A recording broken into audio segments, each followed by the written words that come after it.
হ্যাঁ, তো সকাল সকাল শাড়ি টাড়ি পরে রেডি হয়েছিলাম, কারণ আজকে আমাদের মন্দিরে পুজো আর ছিল। এখানে আমি মন্দিরে গিয়ে দেখি মা তো সকাল সকাল উঠেই পুজোর যত যা জোগাড় করা ছিল সবই জোগাড় করে ফেলেছে।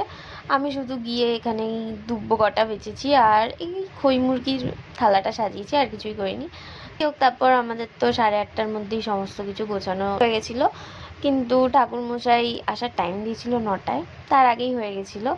তো তারপরে তো এখানে পুজোও শুরু হয়ে যায়। এখানে তো আমি পুজোর পর প্রসাদও নিয়ে চলে আসি পুরো এক বাটি ভর্তি করে। তো যাই হোক, তারপরে তো এখানে সব থেকে মেন জিনিস এই পুজোর যে দুপুরবেলার ভোগ। হ্যাঁ, এই আতপ চালের ভাত আর এই ডালের বড়াটা, মানে ডাল সিদ্ধটা একদম ঘি দিয়ে খেতে যা লাগে না।